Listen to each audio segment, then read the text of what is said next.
are really excited for our next conversation coming right up. I am going to be turning things over to our next moderator, Jeff Selingo. Jeff is the Special Advisor and Professor of Practice at ASU, and he will be joined up here on stage by Jeff Maggioncalda, the CEO of Coursera, as well as James Milliken, the Chancellor of the University of Texas Systems. They'll be talking about Coursera's partnership with the University of Texas Systems. So we're really excited for that conversation and to hear more about that partnership. So without further ado, I'd like to welcome them to stage. So please give it up for our next panelists. Well, welcome, Jeff. Welcome, JB. It's always tough to follow Jane, but we'll try to attempt to do it here. So everything is bigger in Texas, as they say, and so are micro-credentials, although that may seem like a contradiction in some way. Texas is making a big bet on microcredentials, embedding them in traditional degrees, as well as offering them to not only current students and alumni and others.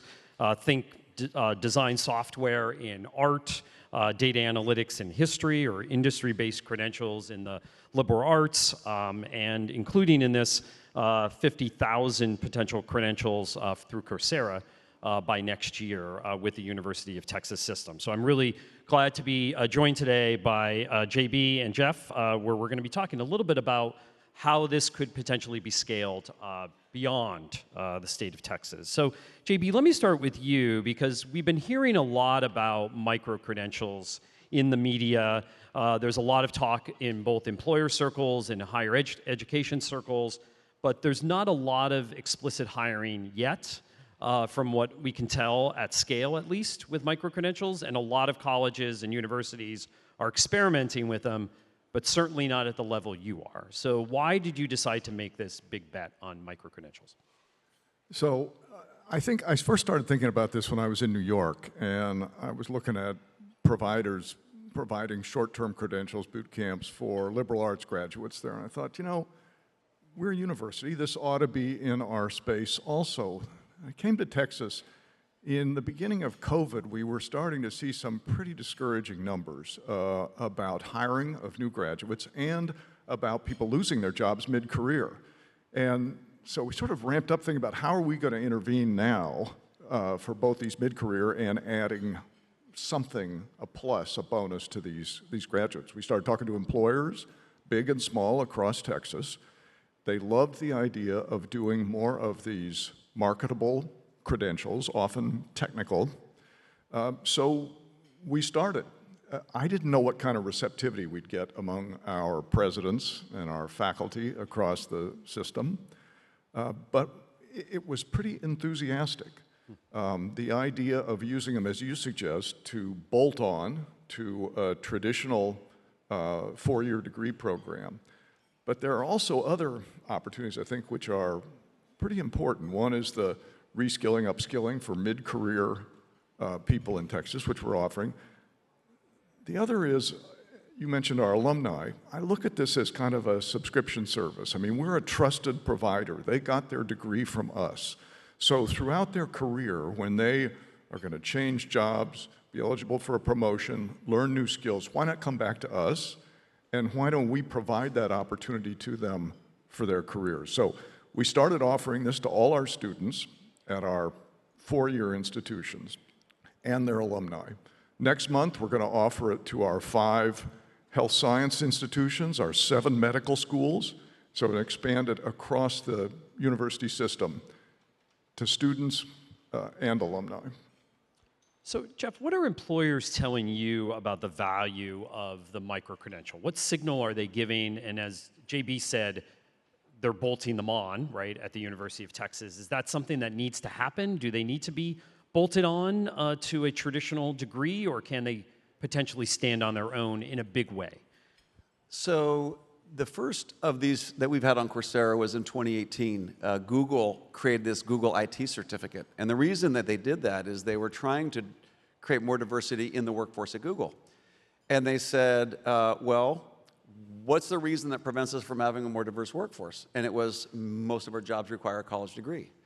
So they said, well, what's a job that we could hire where someone doesn't have to have a college degree and they don't even need to have any prior work experience. And they said, well, we need a lot of IT support people at Google, and that's something that you could train somebody from no matter almost where they come from. So they built the program on campus. It was very successful. Then they called us and said, we'd like to put this online because we think there's an opportunity for many companies to hire people in IT support and that can be trained online. So we launched this in January 2018 with Google, and it was hugely successful. That one certificate has now grown to 41. They're all common, though. They are high-demand jobs, no college degree requirement. At least a high percentage of people in the job today don't have a college degree. No prior work experience required. Comes from an industry-leading provider and teaches the skills for that job. To date, we've had 7 million people enroll in these professional certificates. And on the question of bolting it on or adding it in, what we are seeing is many universities offer it co-curricular. Many universities in other countries are putting a lot of it in for credit towards a degree. But what was, I think, super encouraging is that employers, when we surveyed 1,500 employers around the world, they basically said everything that you just said, JB. We interviewed students and we interviewed employers in 11 different countries. And the students said, I would love to graduate with both a college degree and an industry microcredential because I think I can get a job. I'll be more likely to, which is half the question. The other half is, well, what do the employers say? Like 90% said, not I'll hire you, but they said I'd rather hire a student that has both a college degree and a professional certificate. Broadly educated, specifically skilled. I will also say in that survey, employers said if I could only choose one credential, I'd choose a college degree. But absent having a college degree, yes, the industry microcredential. The best is the best of both of those. Right, a college degree because it and offers a specific signal in addition. Absolutely, yeah. And that's what was interesting, JB, about what you're doing in Texas, because one of the things you looked at were kind of low earning, some of the bachelor's degrees that were low earning. You know, Texas has been kind of at the forefront of knowing how your graduates are doing in the job market. So some of the degrees that you started with within some of these institutions were in these low earning bachelor's degrees. Is that like a good persona of student here to think about? What other personas of students might be good candidates for something like this? Adult learners, other students, how are you thinking about the different personas of learners? So before I get to that, I'm going to come back to your last question really briefly. As Jeff said, you said, why do we take the big bet? As Jeff said, we know from employers and we know from students that they value it. So both ends of that. The third thing we don't know as much about today as we want to know is assessing the data on our own. And we've been doing a pretty good job of this in Texas for over a decade with U.S. Census data, Workforce Commission data, et cetera. We can tell you the average salaries of our graduates from a particular institution in a particular geographic area a certain number of years out of college. We're going to get to that point with microcredentials also. And so I think my hunch is we're going to show the value there, but we will know that. So the lower earning bachelor's degrees, this is partly my plan to save the humanities. We're both English graduates, undergraduate, and we've seen a great decline. Clearly, you've done pretty well with English. We got a great decline in recent years in the enrollments in humanities. I think these are degree programs that offer durable skills that employers still tell us every year that they want. And they're perfect for that. That's why I agree with Jeff that I think the best packaging of this, the best thing that we can offer is these durable skills bolted on marketable skills. Tech skills for an English major or a philosophy major or business skills. Those are the two most popular right now. And do you see that extending to alumni? And how about students who have no college experience or some college experience but no degree? Like, where do they fit into this So I think, so to me, there are four areas. I didn't start with the bolting onto undergraduate degree, but now I'm all in, and we have thousands and thousands of people that have done it this year. So the students like it also. The second is an alternative. We happen to have a problem in Texas, which if you're a higher ed provider may be a good problem if we had a huge amount of demand and a growing population. And we're not going to meet it with the traditional educational outlets we have today. So I see this as an alternative in addition to an additive. The third is, and we talked about this briefly, but I love this idea of higher ed as a subscription service, that alums keep coming back throughout their career to their alma mater, their trusted source of education. And the fourth is the 40 million people in this country, a scandal, with some college credit but no degree, who are defaulting on debt and not getting the income bump from it. We've done an abysmal job of getting them to come back and finish, and we're not going to get them to come back and finish a 4-year degree. What we can offer them is a microcredential, something that will help them get that next job, a better job, a promotion, et cetera. And then once they get that job, they might come back and maybe finish that degree at some point. If they might, there's they'll value have choices, as right. you like to say. They'll have more be in choices, a good position. exactly.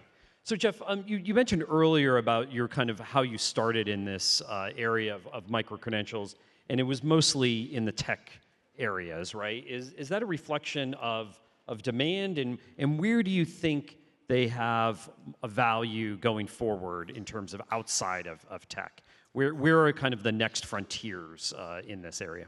Yeah, they definitely started in tech, largely because there's a lot of demand for those types of jobs. They pay pretty well. They can often be done remotely with more flexibility. So a lot of people want those jobs because you have flexibility, good pay, and a longer, more promising career path is attractive to the learner. But also, you can learn the skills online. I mean, one of the nice things about tech is there's not as much hands-on practical physical stuff. We have expanded to include a sales development representative certificate from Salesforce. So if you want to go into sales, we have digital marketing from Facebook. We have UX design from Google. And it's been interesting because as it started in software engineering and IT, it was very male skewed. As it moved towards project management, UX design, social media marketing, and now we have a CVS pharmacy tech certificate. We just introduced with Keller Williams a real estate agent certificate. The gender ratio is starting to really balance out more towards, not more women, but it's definitely balancing out as the portfolio expands just beyond the tech. So yeah, we're definitely doing that. And I think a part of it too is as more training content becomes available and as pedagogies allow people to do things that are both kind of the online piece but also simulated things, we think we can expand that even further. And you could do this in a cross-disciplinary way. So somebody majoring in the humanities, for example, can take some of these. Oh, well, I totally agree. You know, when I was in college, literally, my dad said freshman year, I was an English. I am an English major, proudly. He said, "I will not pay for your college if you graduate with an English degree." So this was in 1987, and so I double majored in English and quantitative economics. Right, and now you would take a microcredential with the. Well, so I think the number of parents who say, "I want my young person to be like broadly educated and aware of what's happening in the world and where we've come from and the differences and commonalities among us." I also happen to be a bit of a humanist. I do not want to see that part of this human development go away for economic reasons. And I think putting these things in as a concentration or even just as sort of an elective credential that you can put in to your philosophy degree, your psychology degree, even your human biology degree, I think makes a tremendous amount of sense. Okay, so that said, though, you have this partnership with UT, a system, but you also are offering a lot of credentials on your own as Coursera. Is that the future of the company in terms of partnering with traditional higher ed, but also doing this work on your own? And what tension is there? Because in some ways, you're an alternative to what higher education is or has been. Yeah. We're continuing to offer degrees on our own also. Right. Yeah, so a lot of people, when they question the value of a degree, there's a lot more scrutiny around that in the United States, I think appropriately. But if you go to India, if you go to Malaysia, if you go to Colombia, I mean, the demographics are different and the economics are different and the job prospects are different. There's a different appetite for college degrees. We certainly don't think even in the US that the degree is dead. Some people do, and we're like, maybe only if it didn't change at all. But we are seeing innovation in almost every corner. And most of the innovation is coming from collaboration between systems, schools, faculty, tech, and even the content that's in these includes industry being integrated into academic programs. So I think that the collaboration that could lead to a hybridization and an innovation in what these credentials are going to make them highly relevant and valuable to a much broader audience. So we are definitely partnering, but also, yeah, there are going to be some people who get a professional certificate and don't get a college degree. But I say good for them, and they're always still on a path towards a college degree. So it's just more flexibility and option.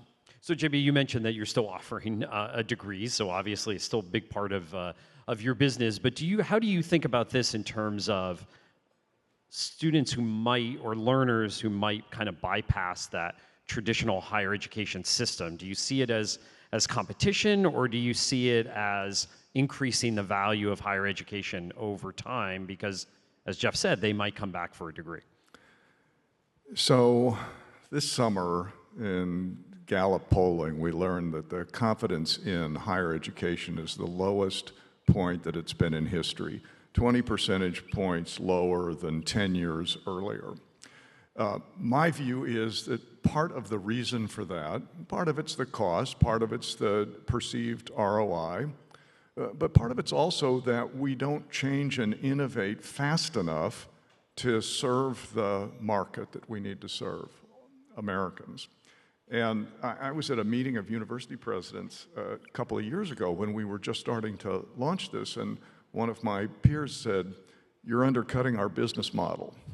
And I thought, if that's the way you think about this, it's no wonder that people are losing confidence in us, because this isn't about us. It's about how well we serve the market of potential learners, degree holders, certificate holders in this country.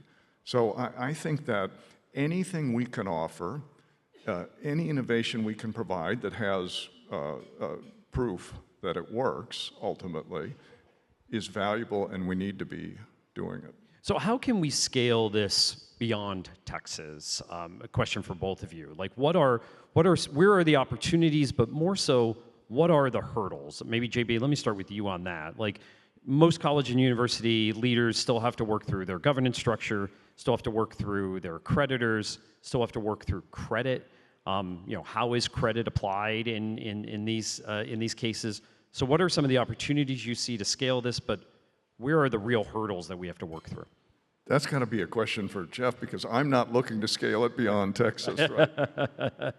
And a couple of quick examples. State of New York has done something really, really neat. The Department of Labor has done a workforce development program where any unemployed or underemployed person in the state of New York gets access to the Career Academy with these professional certificates. They can do this online. 14 of these certificates are ACE credit recommended. This is American Council on Education. So there's a workforce development program over here paid for by the Department of Labor.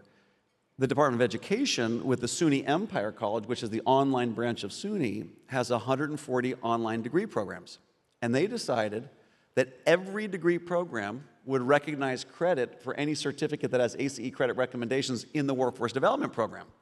So now you have working adults mostly who are trying to figure out how to get themselves onto a career that's going to be rewarding for them and also accessible, learning online to get a particular job, and also advancing their way towards a college degree that they could finish with credit at SUNY Empire. So it's a wonderful collaboration between the Department of Labor, Department of Education. And then they actually went in different regions of New York and said, well, which certificates will train you for the kinds of jobs that are in demand in these regions? So the Chamber of Commerce was involved in that. At a really high level, on the other hand, I had met with the president of Kazakhstan, and they are really committed to upskilling not just the people, but the whole educational system of Kazakhstan. So the Minister of Education has purchased licenses, not just for a state system, although Texas is very big and maybe on the same order as Kazakhstan, but they're buying licenses for every public university and many private, 59 different colleges, universities, and vocational programs all across the country. And they're just doing it all at once. So basically, every young person going through any of their adult learning institutions will be getting these industry microcredentials as they pursue the more traditional degree path. So JB, maybe you don't want to scale it beyond Texas, but I'm assuming that other system leaders and other higher education leaders are still asking you for advice, right? So what are some of the hurdles to trying to even scale this within the University of Texas system? Because again, there are governance, there's accreditation, there's credit. Like what are some of the things that you have to try to untangle as you try to even do this within the University of Texas system? Necessity is a great compelling influencer. We saw it during COVID when we went from less than 20% of our faculty ever taught a course online to, if they wanted to stay open, 100% of them were a month later. We ended up being a lot more resilient than we thought we would be. If we now show close to 90% of employers say they value the combination of a credential plus durable skills, and a similar number of students tell us that they see the value, I think that it's a matter of time before policymakers are demanding that institutions across the country respond in this way, both to hold costs down and to provide this advantage in education and the workforce that people are demanding. Right. And by the way, if you look at the number of governors who've said we're waiving the degree requirement to work for the state, well, the hiring managers say, okay, they don't have a degree, but they don't have anything else that I could really hire based off. I think it's a really complementary policy to say, waive the degree requirement to work for the state and allow people to get these micro-credentials that can count maybe not as much as a degree might, but at least as something that gives evidence of skills and knowledge learned, and maybe even a portfolio of the projects that have been built. So I think it could really facilitate the policy of basically skills-based hiring. Right, and as we wrap up here, I mean, I think that's the issue here, right? It doesn't really matter whether you call it a degree. There's a debate right now around a 3-year degree with 90 credits, a 4-year degree with 120 credits. It's what's the learning outcome that you want to achieve here. So let's end there. Like, what really do we need to achieve here? Whether it's a micro-credential, whether it's a degree, what are you hoping to do? JB, I'll start with you on this. What are you hoping, what are you trying to fill? What's the job you're trying to do in the University of Texas system with a variety of types of credentials, whether it's the 4-year degree, the master's degree, micro-credential? What's the ultimate goal here? Well, I don't know that I have much more to say about this. The ultimate goal is to increase the marketability and the value of our degree plus a bolt-on to our graduates. The second is to offer our alumni and all Texans the opportunity to reskill and upskill during their career. The third is to offer an option to people, and I think increasingly, this is not, let's just think about this. This bolting on a short-term credential is not an incredibly radical step. Think about higher education and how much it's changed from the time before the internet existed. Is pretty much the same. So this is one step, and it's one, I think, we're at the beginning of a lot of steps to evolve higher education that are going to make it more usable, more attractive to a generation that has grown up with a different way of gathering, assimilating information and learning. Yeah. And Jeff, I think that unlike you in the business world, higher ed doesn't often think of its product mix, but that's really what this is, right? Is just a piece of the larger product mix of higher education. Yeah, absolutely. To be responsive to the needs of society and needs of individuals. And I think JB really put his finger on it. We talk about lifelong learning, but we're like, well, what's really happening there? What's really happening is economic opportunity for individuals will largely depend on whether they have skills that are valuable to a corporate enterprise, who will give them wages and salaries and things. The requirements for what you need to know and what you need to know to be able to do are changing very rapidly. So it's not just a nice to have to say, oh, working adults should have access to lifelong learning. It's going to be critical to have a continuing career path to be able to go and upskill and reskill and choose different paths as the world is changing beneath your feet. I think institutions that offer this kind of flexible pathway will be serving all of us, including me, who are going to be facing a world of change at a rate that we haven't seen before. We're going to be upgrading, by the way, all these certificates to say not only what is the skills for the job role as it existed 3 years ago, what will it be with generative AI?